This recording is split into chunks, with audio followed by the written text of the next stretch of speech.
comes from. It sounds like music. I don't remember sounding any music to this.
Okay, so I should be live now doing a brief test for my new microphone, and I'm looking at the comments. Can you guys hear anything?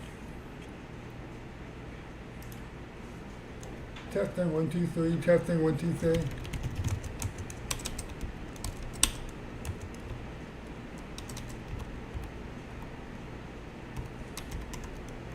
Okay, that comes through good. All right, I just got done installing this new microphone and connecting it, so just doing a quick test. Back to the starting soon screen.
Okay, and we're live. Great. I want to thank you all for coming out. This has been a day that many people have been waiting for a long time. Some people were wondering if this day would ever come, or after years of all this endless waiting, accountability would finally arrive. And we've now started on that accountability journey because last night, U.S. Attorney General William Barr and the Sean Hannity show revealed that there would be a development today in the Spygate case, in the Durham investigation. And he phrased it very curiously. He says it's not earth-shattering, it's not a real big development. He said just a small development. Yeah, so William Barr last night categorized the very first person being convicted and sent to jail for the Russiagate hoax as a small development in the Durham investigation. So that to me speaks volumes. And I know there's a lot of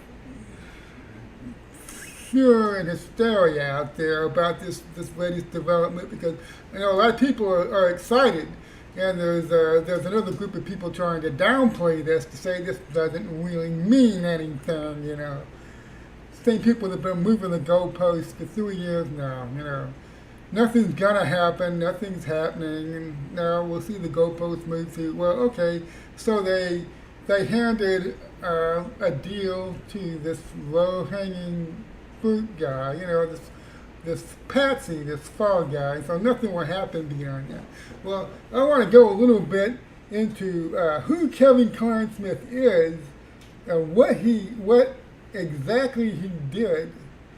What kind of time was he looking at? And we'll go on from there. And I think you'll see some interesting things you might not hear from elsewhere in the media. Okay, first of all, when Kevin Clinesmith's name first came out around just before the release of the Horowitz report last December, you may remember the New York Times and the Washington Post both got leaks that this FBI lawyer was being looked at by the Durham investigation. And this is how we first learned about Clinesmith, because I think Clinesmith and his own lawyers made this leak to the media to try to get out ahead of the fact that, John Durham, a U.S. attorney doing a criminal investigation, is looking at Clinesmith to charge him.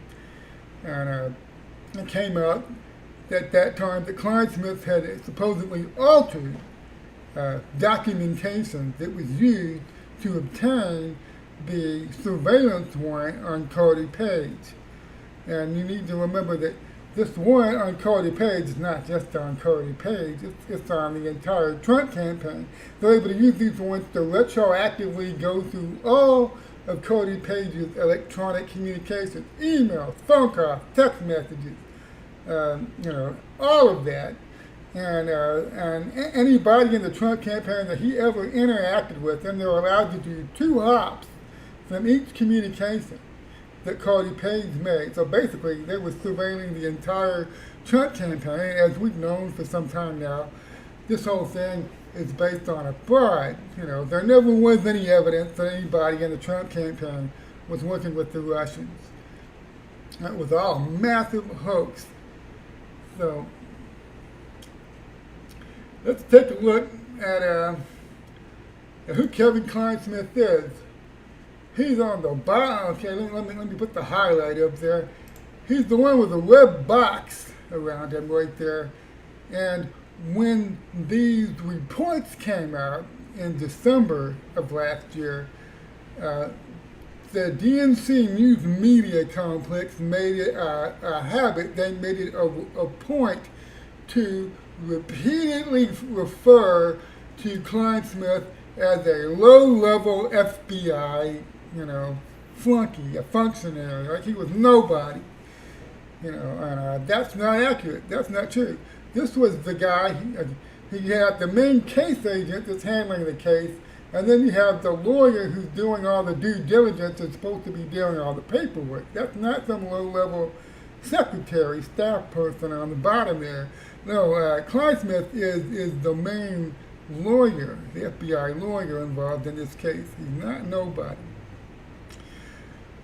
So when the Horowitz report was released, they had already tried to get out ahead of it and say, "Oh, Clinesmith, well, he's nobody. He's just some low-level lawyer at the FBI." That's how they tried to blunt the impact of Horowitz's report. As you can see, it didn't work. You know, the media had this idea it can stop things. The DNC media guys, they have this idea they can shape and frame the narrative, and they can cause things to happen and other things not to happen. So they had this idea that by doing their leaks about Clinesmith and getting out ahead of the story, they were able to blunt the impact of it. And here we are, 9 months later, and Clinesmith has accepted a plea deal. Looks like they're attempting to frame the story didn't stop anything. So what Clinesmith did, okay, he was tasked when that FISA warrant on Page was up for its third and final renewal. Somebody had noticed that Carter Page was being very vocal in his media interviews about talking about how he had been working with the CIA to help bust a Russian spy ring. He had just from 2013 to 2016, he'd been involved in that. You can look up the name. I'm not sure if I'm saying this right. Yevgeny Boryakov was an actual Russian spy that Carter Page helped put in prison. And he helped bust up a Russian spy ring that Boryakov was part of that had reached out and tried to recruit Carter Page. They tried to become involved with him. And Carter Page went straight to the CIA and became their asset. And he read the Horowitz report. He's referred to as Individual One. And so Carter Page is talking about this to the media because, and starting in October 2016, people like Julia Aroff at Politico and Michael Isikoff at Yahoo News were publishing all these stories about him, accusing him of being a Russian agent. And that forced him to withdraw from the Trump campaign. And he began giving media interviews in an attempt to clear his name. Okay, so the first renewal of the Carter Page warrant was in January. And the second renewal, if I remember right, was in April. And the third one was in June. And it's during the third attempt to renew this warrant that Clinesmith is told, okay, look, this Page guy is going to the media and he's talking about working with the CIA. And we need to do something, to try to put this fire up because they might not renew our warrant if it turns out, we've been barking up the wrong tree all this time. This guy, he's actually a good guy. He's actually been working with the CIA. So we need to nip this in the bud, so to speak.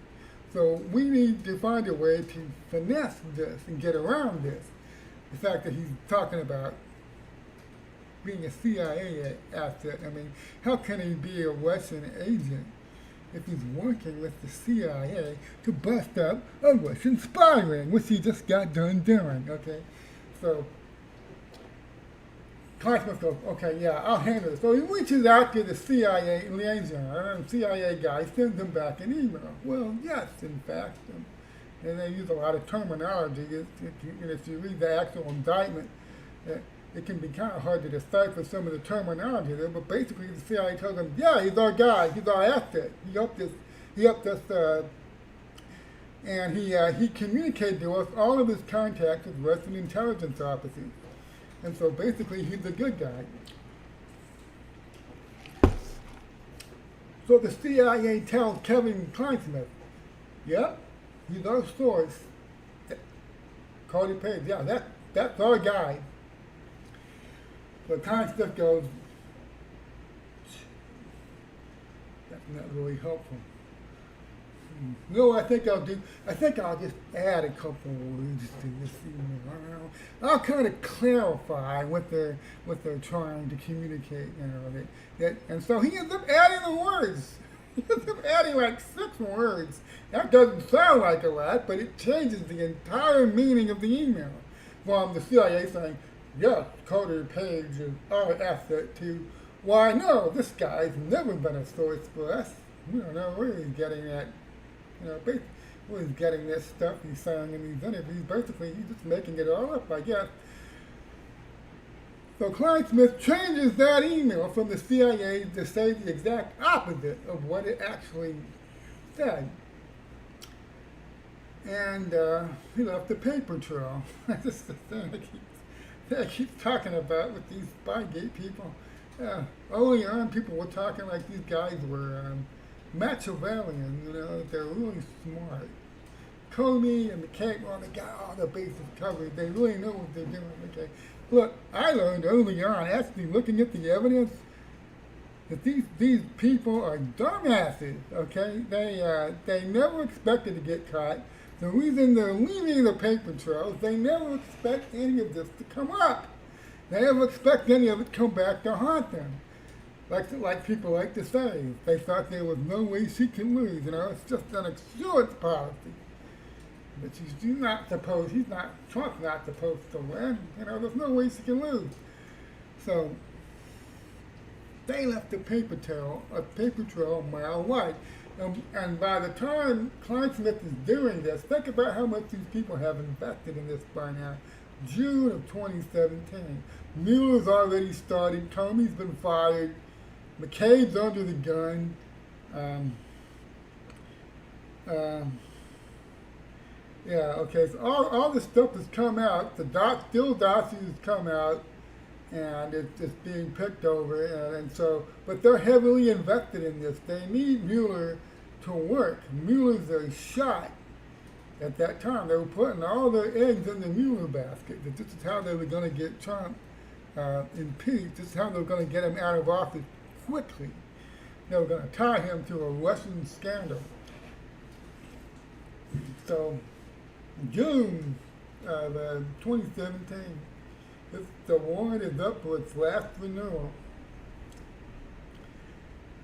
And Clinesmith knows how much they have writing on this, so if they don't get this thing renewed, then it's over, and they don't get to do any more spying. And remember, you've got to remember, at this point, okay, they've moved from spying on a Trump campaign, they moved from spying on just a presidential campaign to spying on a Trump transition team from November to late January.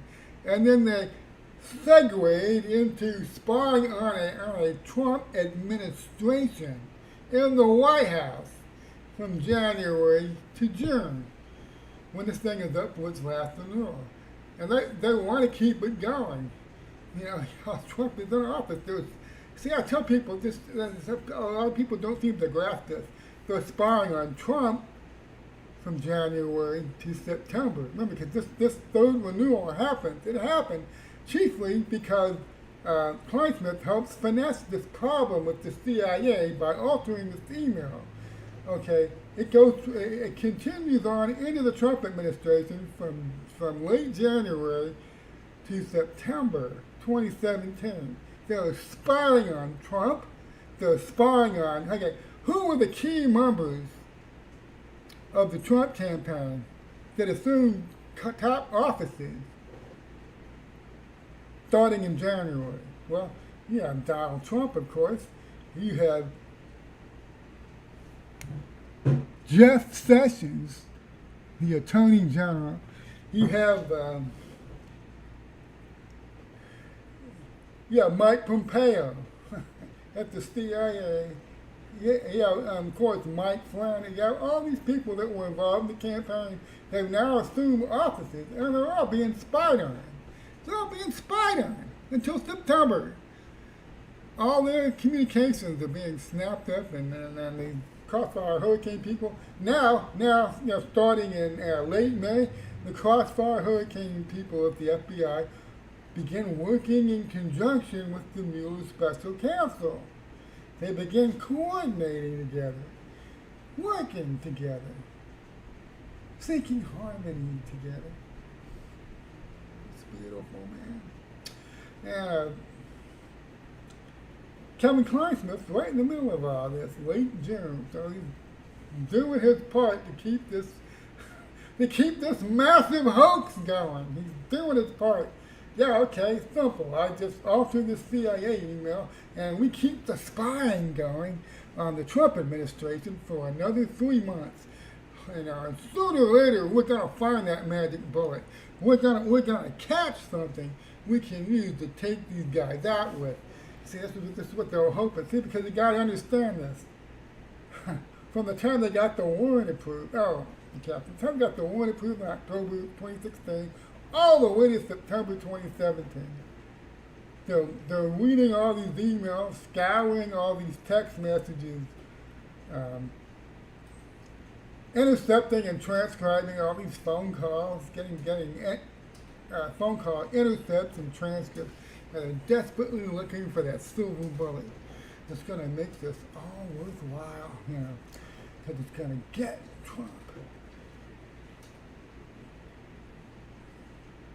And they never find anything.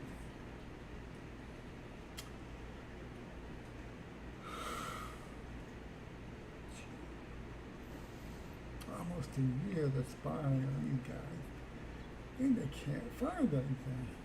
That's what's so beautiful about this. It's beautiful, man. That doing all this illegal spying that they were only able to get through committing acts of massive fraud.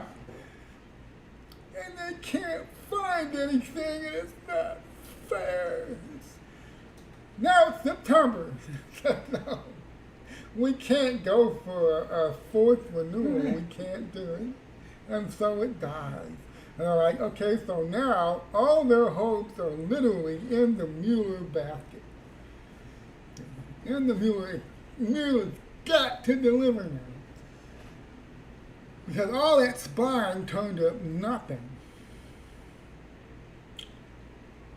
Well, we all know how that turned out. But it's interesting to go back to the beginning. You got to walk through this and see, why were they so determined to make this happen to the point that an FBI lawyer is willing to alter documents to keep this hoax going. They had a lot invested in this. They had a massive amount of capital invested in getting Trump out of office just as soon as they can. And it led them to take all kinds of risks. So, from the time they started Crossfire Hurricane, and like Devin Nunes says, that's just when they admit to starting to investigate Trump, trying to prove that he's colluding with the Russians. They only admit they started this in July 2016. It actually started much earlier than that. Okay, so from probably late 2015, all the way to the day Trump wins the election, they're trying to sabotage him. They're trying to find something to take his campaign down with. And in the back of their minds, they have this idea, and we do need an insurance policy in case a miracle happens and Trump actually wins this election. We need to have an insurance policy ready to launch to go after.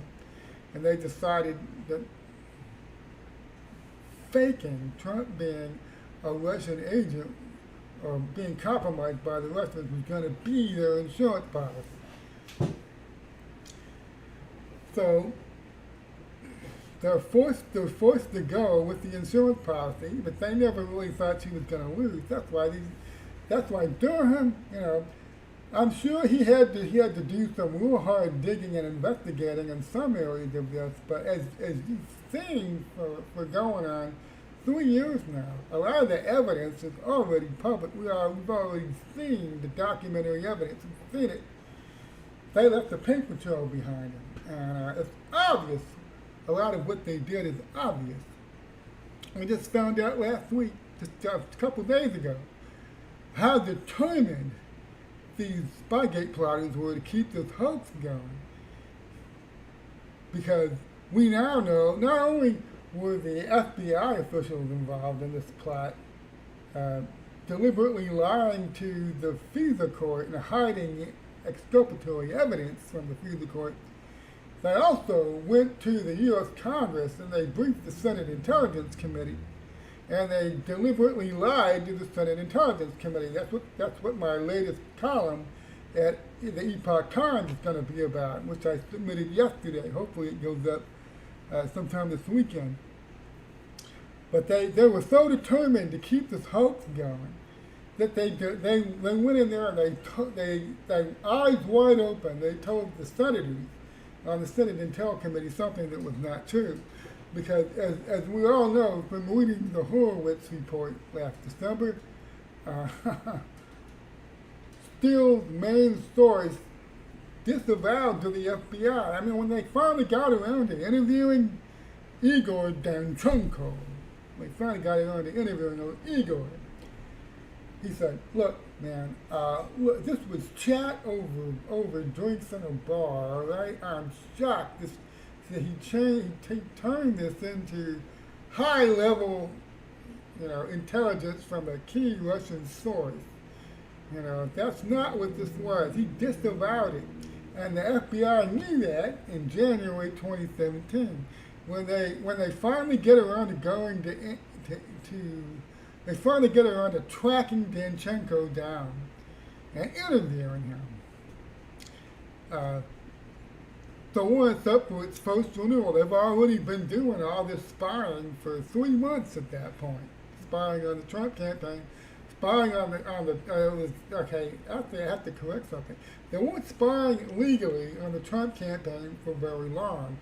I believe the date they got the Carter Page warrant was October 21st, 2016. The election was like a week and a half later, November 6th or 3rd, something like that.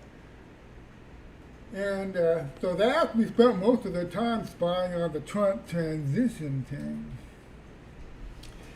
And Trump's getting ready to be inaugurated. The inauguration's getting ready to happen. And finally, they tracked Danchenko down to interview him to try to verify the information that he supposedly gave to Christopher Steele that alleged that Carter Page was a Russian agent, and they used this on a warrant that was already granted by the court, and they're already doing spying based on that warrant, spying on not just Carter Page, a bunch of other American citizens. And Danchenko disavowed it all.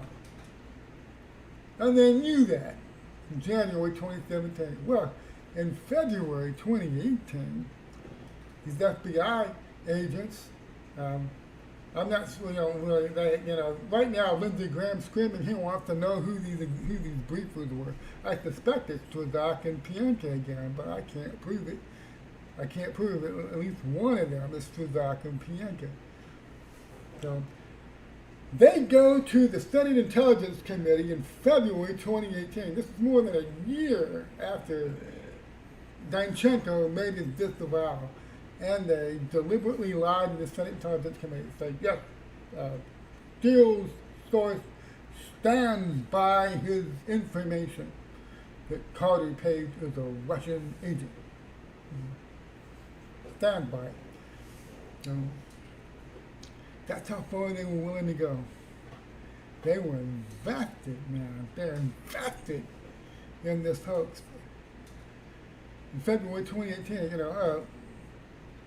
the Mueller investigation still had over a year to run at that point. It didn't end until March or May last year, March or May 2019. Finally, the Mueller investigation ended. But until that point, they're invested in that thing. And they were willing to do whatever it took to keep it going, to maintain the hoax, to maintain the illusion. Now, Clinesmith,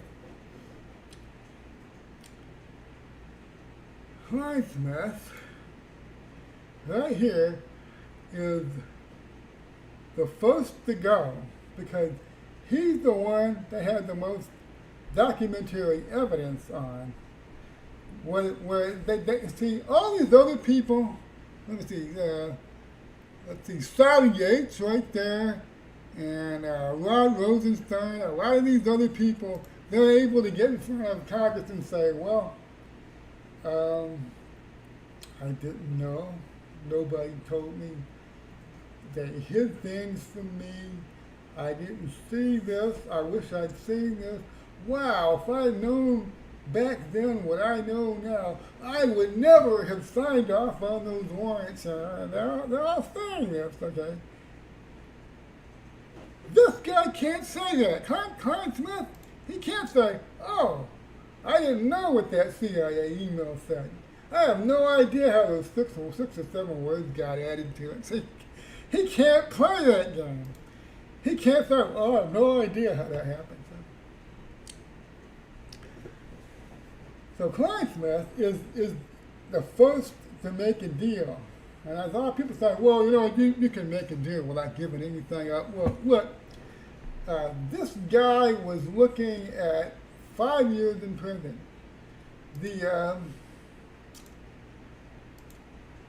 Let's see, the statute, U.S. Code 1001. I'm going to post the link here in the chat.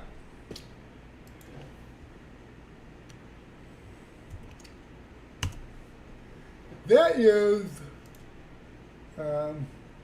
statements or entries generally, okay,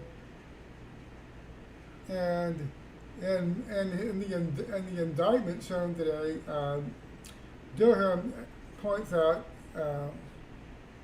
U.S. Code 1001A, Section 3.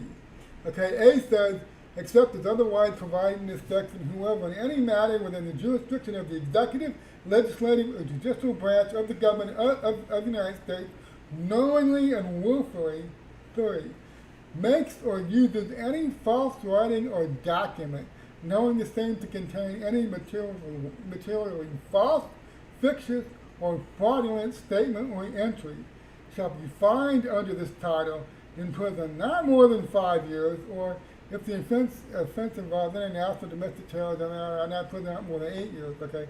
This didn't involve international domestic terrorism.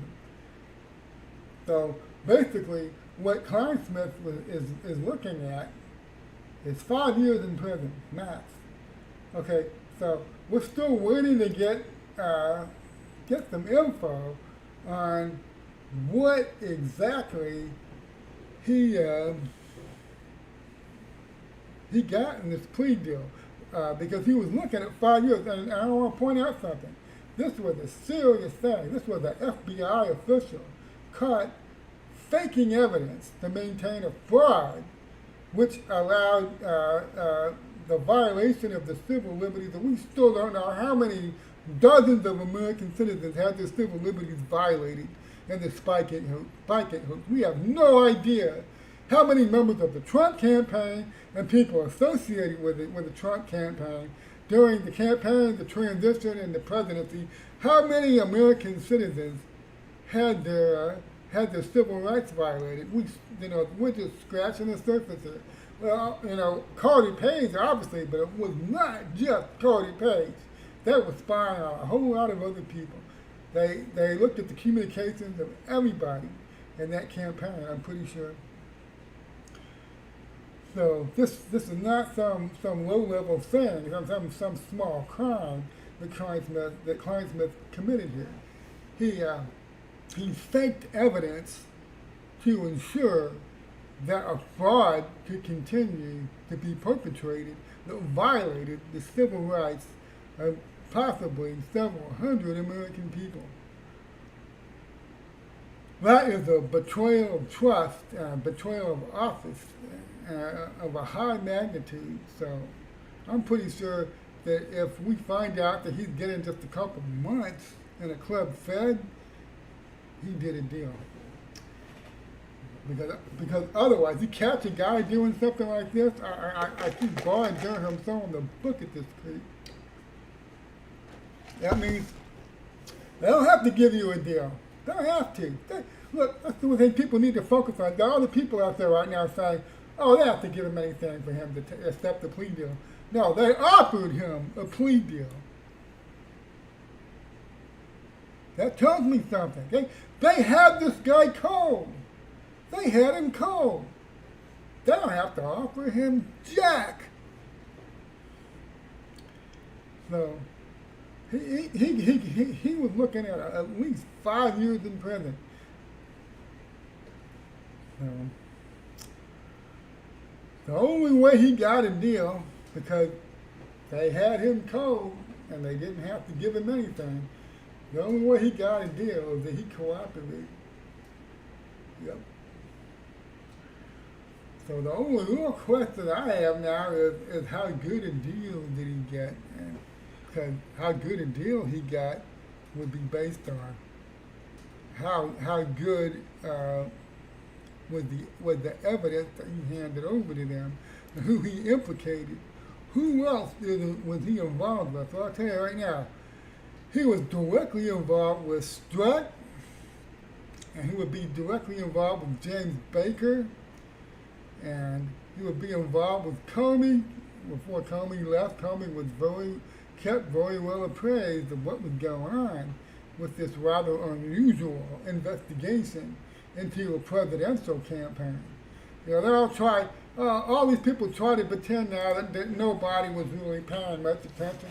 Yeah, sure, we spy on presidential campaigns all the time. So I wasn't really paying that much attention to this, to be honest with you. I was just letting nature take its course. I wasn't really looking at this too much. I was kind of barely paying attention, and I tried all this crap excuses. Okay. But that's why they're trying to a lot of media out there are trying to paint Clinesmith as some low-level minor figure. He's not. He is not. Don't you fall for that. He is right in the middle of all of this.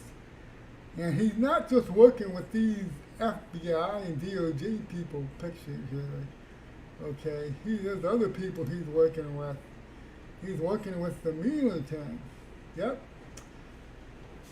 The Mueller team, see, it's one angle of this, you'll never hear the mainstream media focus on this, even though all the evidence of the complicity between the FBI crossfire team and the Mueller special counsel, it's right out there in the open. Okay? And it's especially clear in the Michael Flynn case that the FBI conspired with the Mueller special counsel to hide evidence from the court and from the Flynn defense team. I don't even have to guess about that. I'm not speculating. I've seen the documents. Hey, USA Admiral Jeffrey Jensen found the documents. He came and he brought them to Sidney Powell. We've been watching that unfold since April 24th. So there's no guesswork involved here that the Mueller special counsel was working hand in glove with the FBI crossfire hurricane team to suppress evidence so that the Flynn prosecution could go forward. And this naturally brings up another interesting question. What else were they conspiring together about to hide so that they could continue their the hoaxes they were involved in? Because Flynn case, hoax. Russiagate, hoax. And the whole thing is a hoax. The only way any of this advanced was by massive acts of fraud and hiding the real evidence, the exculpatory evidence. It's the only way they managed to get anywhere. So we know that the Mueller team and the FBI crossfire hurricane team engaged together in a criminal conspiracy to hide evidence from the court and from the Flynn defense team.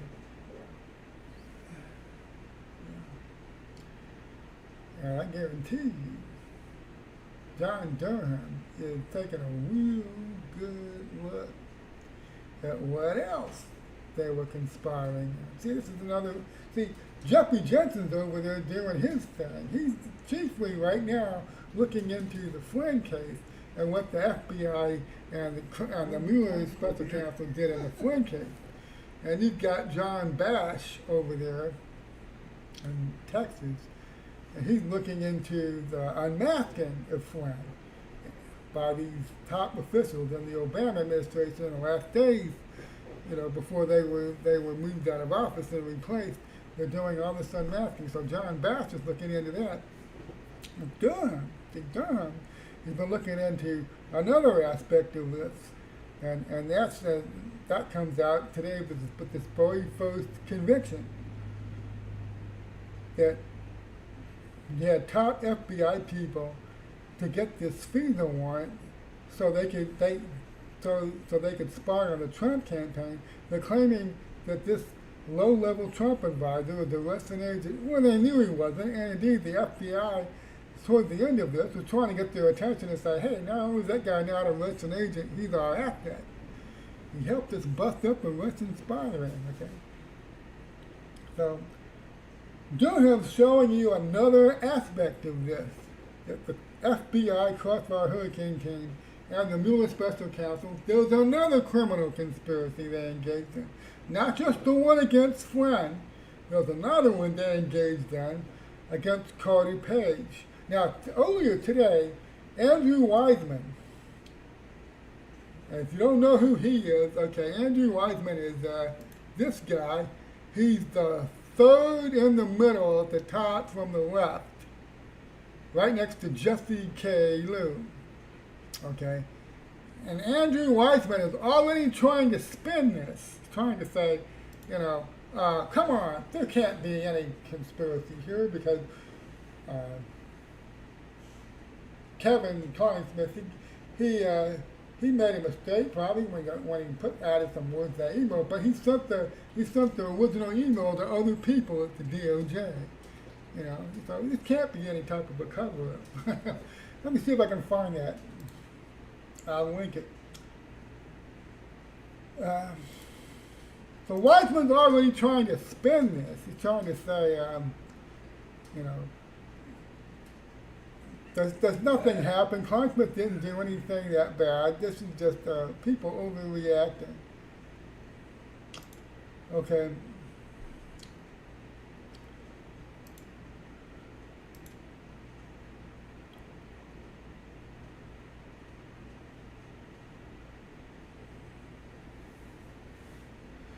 I'm trying to find. Okay, I made a response to him. I made several responses to Wiseman. When he started tweeting out that okay, here it is. I'm going to link Wiseman's first tweet about this. And he's trying to claim, okay, look here, folks. Question for Barr: how are Flynn's confessed lies to the FBI repeated to the vice president? Not a crime, but Clinesmith changing an email, the full version of which he also sent to the DOJ. Yeah, so trying to be real clever with it. He's trying to spin it, say, come on, Clinesmith didn't commit any crime. Huh? Flynn did. Flynn lied. He confessed that he lied. Here's what I said to Andrew Wiseman. I said, look, Van Gratt got caught by Barr and Jensen hiding exculpatory evidence from the court and the Flynn defense team, right? In direct defiance of an explicit Brady disclosure order, right? Well, of course he knows that. I said, we all know Sidney Powell caught you and your team hiding evidence from the court just like you did in the Enron case. This time, I don't think he's going to walk away whistling a merry tune from all of this gross prosecutorial misconduct. These guys are going to be lucky if they're only disbarred. So, Wiseman's already out there trying to spin this. Flynn lied. He confessed that he lied. He committed a crime by, my good friend Kevin Clinesmith committed no crime here. This is ridiculous. He pleaded guilty Why did he do that if he did nothing wrong? You see, that's why I hate these guys. Wiseman and Van Grack and all these snakes out there. Because they know how to put pressure on somebody. And they know how to bring the full weight of the federal government down somebody. And they know how to intimidate and terrify somebody into pleading guilty to something they didn't do. Now here he is snidely today saying, oh, Flynn confessed that he lied. That was a crime. He deserves to go to prison. But my friend Kevin Clinesmith, he did nothing wrong.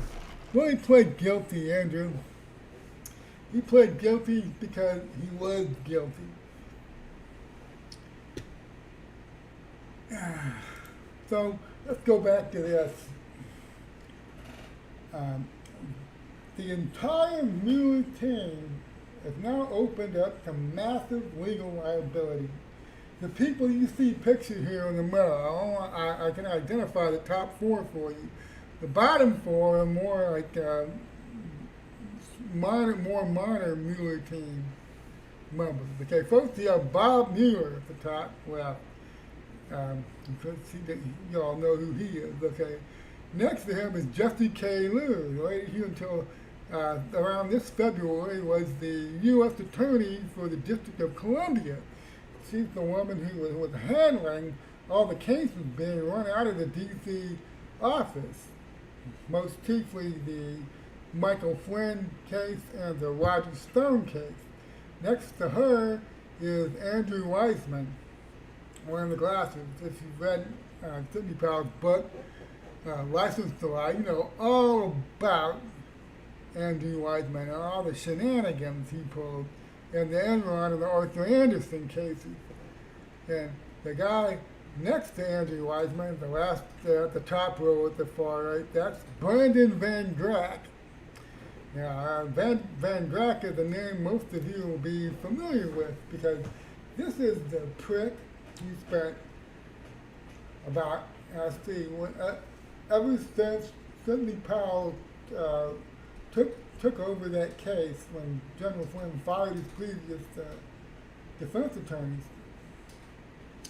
Brandon Van Grack was the guy who was always insisting to Sidney Powell, when he kept asking for the missing FBI 302 interview forms, kept asking for all the exculpatory evidence that she knew was out there that had not been turned over. Brandon Van Grack was the guy that was always snidely telling her, look, we've given you everything that we're required to give you, okay? We have satisfied the interest of justice. There's nothing else that we're required to hand over to you. So why don't you just quit asking? And he would he did this for months. And he told the judge, especially when Jeff Rudolph Contreras, anybody remember who Judge Rudolph Contreras is? He's the guy on the bottom left, last row, right next to scowling Joe Biden. That's Judge Rudolph Contreras. Well, we all know when, under very mysterious circumstances, Judge Contreras was suddenly yanked off the Flynn case right after General Flynn pleaded guilty. He was replaced by Judge Emmett Sullivan. A name I know that you are all now very familiar with. Okay. But one of the first things Judge Emmett Sullivan now does with any case that he takes over is that he issues what's called a Brady disclosure order, which is because he'd been, in the past, he was involved in some famous cases, especially the Senator Ted Stevens case, where federal prosecutors got caught red-handed hiding exculpatory evidence from the court. Not just the defense team, from the court.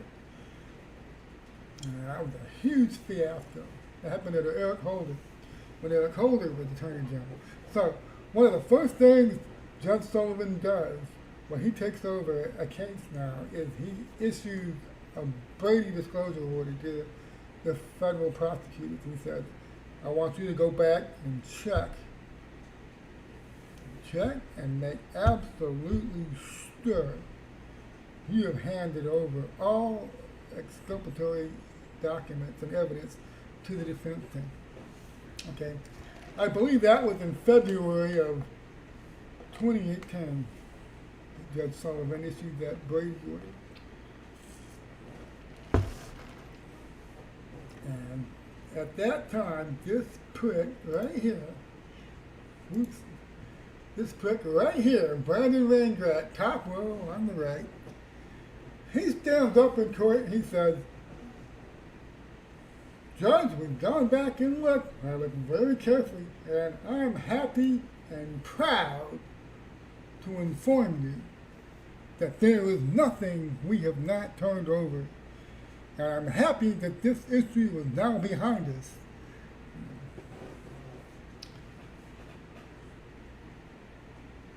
And for 2 years, he sticks with that line. 2 years. As this case drags on, the Flynn case drags on, Brand Grad, I mean, and you know, Sidney Powell was demanding at every filing she made since he took over this case last year, making demands for that exculpatory evidence, and Van Grack smartly telling her, I have no idea what you're talking about. You crazy bitch. There is no exculpatory evidence. Why are we talking about exculpatory evidence again now? And then a miracle happened. A miracle happened. Back in January of this year, without telling anybody he was going to do it, William Barr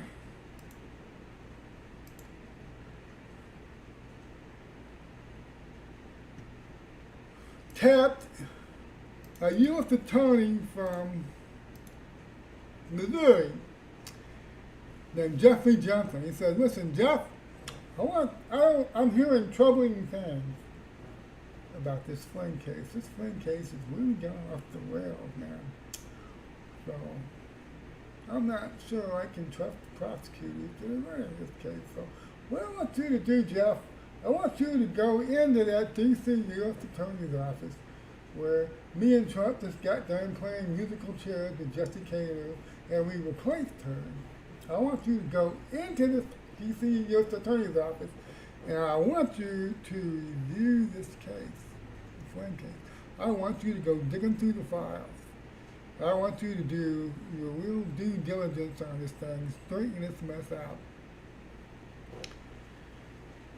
So, hey, we still don't know what day you started. They've never said when Jeffrey Jensen Ashley went in there. We know that Barr and the DOJ announced that he had been sent in there sometime in, I think it was mid-February, that he had taken this step of sending an independent special investigator to go look into the Flynn case. He's taking an outside investigator, a guy from Missouri, who's not from D.C., he's not D.C. swamp, no, he's from Missouri. He's sending an outside person into that D.C. office to investigate this Flynn case. Now, we all found this out in February. I did a column on it at the time for Uncover DC. Okay? And so I think it's 3 more months go by. Some of February, all of March, and it's April 24th. I have this day, I have that date emblazoned in my brain. April 24th. The news suddenly breaks. Jeffrey Johnson has suddenly turned up inside the D.C. District Court where the Flynn case has been heard, and he's handing off documents to Sidney Powell under seal. April 24th was the day that happened. So somebody comes out, wow, I wonder what he found. He's been there digging into the D.C. U.S. Attorney's office for about 2 months at that point, probably. And all of a sudden, he shows up in court. He said he got these sealed documents, and it was like took 2 days to get them unsealed. 2 days of breathless anticipation. And the notes were unsealed, and as you'll recall, that was the first batch of exculpatory evidence that Brandon Van Grack, that son of a bitch, had been hiding for more than 2 years.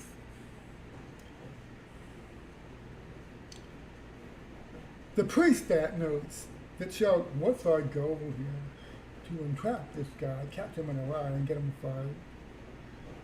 Yeah, that's when it all started to come apart for this guy. And you remember what happened the day Jeffrey Johnson showed up? And let me know who Jeffrey Johnson is. He's the guy in the middle on the bottom. First on the bottom row you have Bill Barr, then you have John Durham, and then Jeffrey Johnson is the third from the left on the bottom. That's Jeffrey Johnson. The same day that Jeffrey Johnson showed up and hands off these exculpatory documents to Sidney Powell, Brandon Van Grack suddenly resigns from the case. Make it find the little formula, pursuant to yada yada statute, yada yada, hereby resign. Brandon Van Grack resigned. Nobody's seen him since. Somebody told me he's scheduled to speak at some fire conference in December. Yeah, we'll see. But ain't nobody's heard any hide or hair of him since Jeffrey Johnson showed up and revealed that the Mueller's prosecutors had been deliberately hiding exculpatory evidence in the Flynn case for over 2 years in direct defiance of a judicial order, a judicial Brady disclosure order.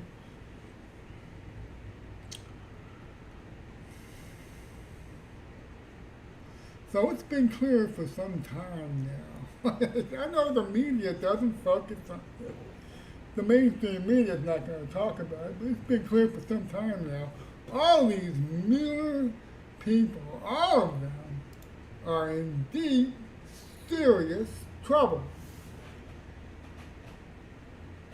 Because now they're caught helping to get fraudulent fees awards. They're caught hiding exculpatory evidence from the defense team and from the court for 2 years. Well, let me state the obvious here. The obvious point. Van Grack knew Flynn was innocent. All these people knew Flynn was innocent. But getting the president was the goal. Getting President Trump out of there was so important. Sacrifices had to be made. Keeping the Russia hoax going was so important because it was so useful that they were willing to go to any lengths to keep that hoax advancing and moving forward.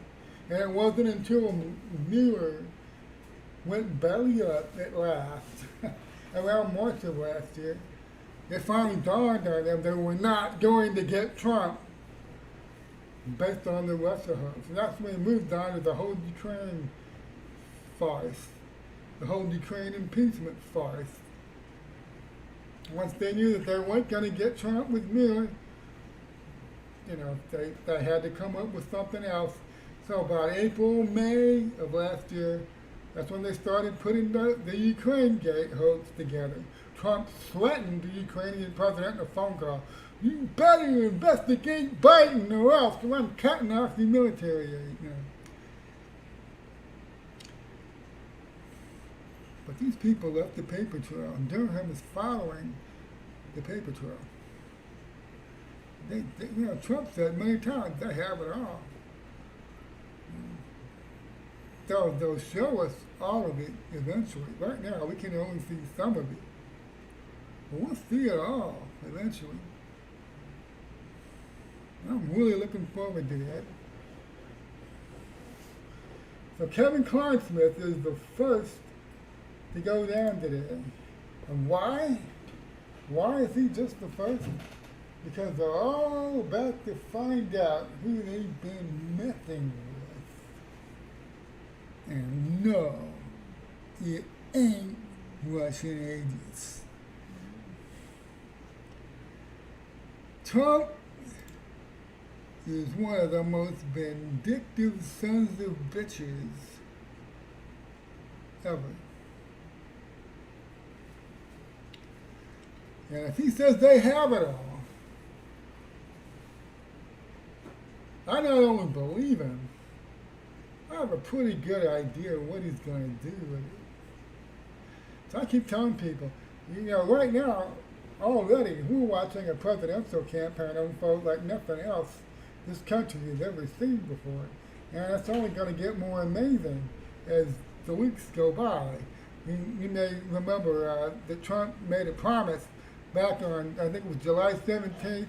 He made that big Rose Garden speech with the big trucks there with all the regulations he just cut, stacked up in the back of those trucks, and he made a speech in the Rose Garden. Well, at the end of that speech, he said that he was going to launch an 8-week plan starting on Tuesday.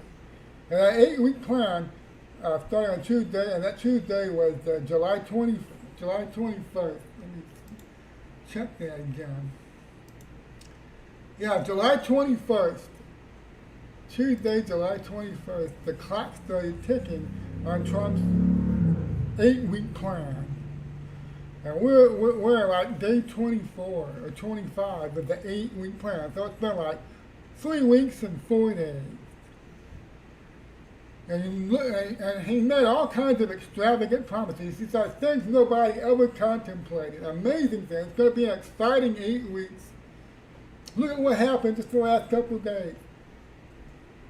He said things people have been trying to do for 30, 35 years are going to happen. Look at this peace deal with Israel and the United Arab Emirates. And now he's going to get Kosovo and Serbia to sit down and talk in September.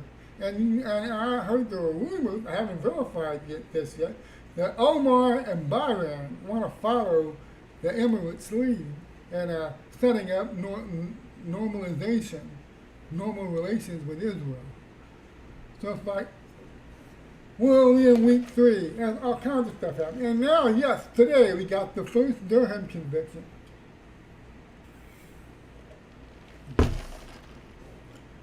There's 5 weeks left to go, folks.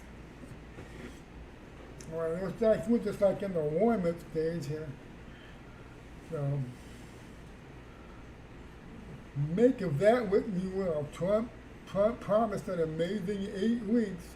As the clock started ticking, that day he signed the executive orders about not counting the illegal aliens in the census, and how that would shake up the number of seats each state gets in Congress, and the number of electoral votes allotted to each state. And all that started on January 21st. That was when the countdown began. So here we are 3 weeks in. And there's a lot of stuff that's happened in 3 weeks, and a lot of stuff happened in the last couple of days. But I am really gratified that after 3 years of telling people justice was coming, we're starting to see it. And this is how these things go. They start at the bottom and they work their way up. Okay, Clinesmith had to have done a deal. They didn't have to offer him nothing. They had him cold. He stung to get this deal.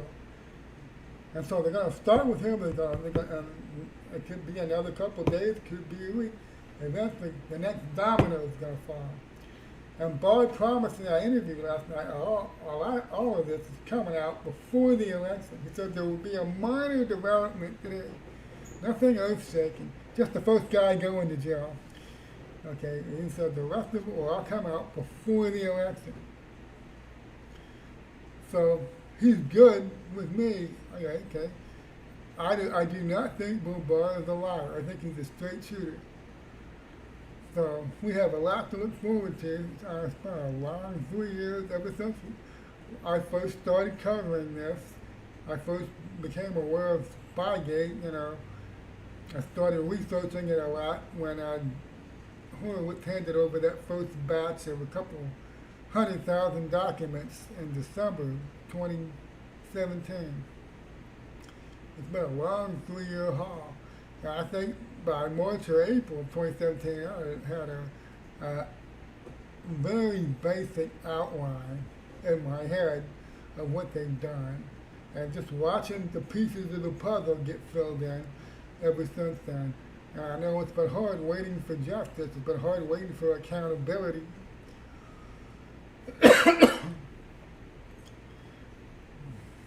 I'm a patient guy. I know a lot of people are impatient and want this to happen 2 or 3 years ago.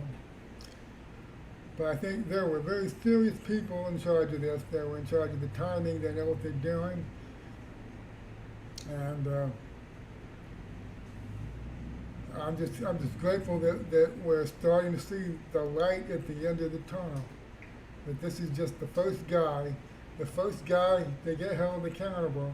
There will be more. I mean, we've all seen probably around 75% of the evidence so far. We know the general outline of what they did. And I don't think Harper and Mifsud and some of these other characters, Ezra Turk, the media manages to keep them in the background. Given what's come out in the last week, I don't think that they'll be able to stay in that background much longer.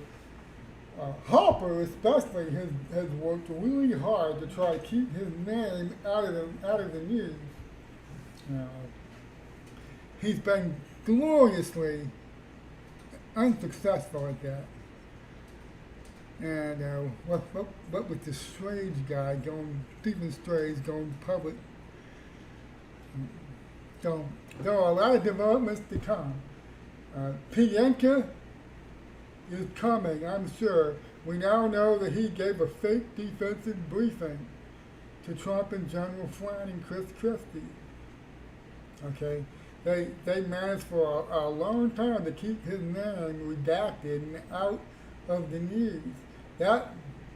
And so that told me a lot about 3 weeks ago when it was revealed that he was the agent that gave that fake briefing. Now, it wasn't really a defensive briefing. It was part of the Crossfire Hurricane investigation. It was a fake briefing so he could try to set up Trump and Flynn. And then a few days ago, we found out about another briefing that the FBI gave, where they were lying to the Senate Intelligence Committee. So the developments are happening. It's like in the last 4 to 7 days, so much stuff has come out. I expect the pace to pick up as more keeps happening. I thought for a long time there were people in charge of the timing here. They know when to drop this stuff. I'm looking forward to Harper being dragged out of his hole. I'm looking forward to Misford surfacing, to Pienka surfacing. I don't think we'll have to wait much longer. We're about 80 days from the election. So after we get past the convention, just the last 2 months, where things get really hectic. Trump's getting ready to hit the campaign trail. They've already announced 3 stops in the next week. Trump will be going out on the trail. And I can't wait to see that. A presidential campaign like nothing this country has ever seen. It's got one candidate suffering from dementia who just picked just about the most unlikable politician in America besides Hillary Clinton for his running mate. He's staying in a basement, doing very tightly controlled media appearances, while Trump is running around getting stuff done. brokering peace deals, setting up economic deals in Europe, all kinds of stuff he's getting done. Well, I'm starting to ramble, so I think I'll end this right here. I want to thank everybody for coming out. Um, Thank you for watching. God bless you. God bless the United States of America. And God bless Donald Trump.